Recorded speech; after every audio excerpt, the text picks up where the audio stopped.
All right, you want a Springfield, you want a 9, you want lots of ammo, reliability, you want something that you can take to war. This is the intermediate of the XDm series. This is the 4.5. They make a 5 and some change inch slide version for more of the competition shooter. Or you can get a compact, which is 3 and change on the slide. This is basically middle of the road. So this is what you would be for a duty gun or home defense, or what you would actually have in a trunk or something. Something, you know, with a serviceable length, not too long, not too short, just right. The Goldilocks version. It is.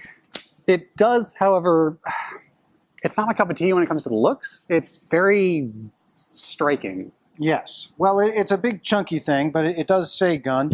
Plenty of room for your hand, big hand, small hand there. I like the cut up front to try and remove some of the blockiness that you're talking about.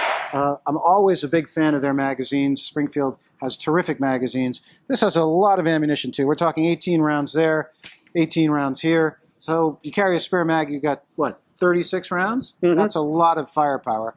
And of course, it has all the traditional Springfield values, which is a nice trigger. I know you don't like the way it rolls, but I'm okay with it. It's got a little trigger safety. It's got the grip safety. The indicator back here, 3 dots. I think it's everything you want in a sort of standard size pistol. But the one thing you get that's upgraded, or two things I guess you get that's upgraded versus a Glock or something else, is there's a fiber optic front sight that's a lot easier to pick up in bright sunlight or low light situations. And the forward cocking serrations on the front of the slide is not something that comes standard on a lot of guns. Not a lot of people use them, but they're there, which is nice. Yeah, for press checking or charging the gun. I just think if you want a really dependable firearm that has a little bit of style, you might not enjoy the style, but at least it has some style, right? I'd say this is a terrific intermediate gun. The recoil is extremely manageable. It doesn't flip very much when you shoot it. I'm a big fan of Springfields, and I think this is, as you said, the Goldilocks of the line. But tell me about the ratings. What do we have there? Style, our reviewer gave it 5 stars. Accuracy, 4 stars. Ergonomics, another 4 stars. Carry, it's a little big. It's pretty large. Of course, when carrying, the handle is often the most important part to consider when you're carrying a gun or choosing a gun for carry.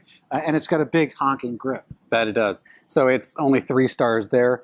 Customization, 4 stars. There's some things you can change out, like the back strap, and it's got a front rail to add things. But otherwise, maybe an Apex trigger, but that's about it.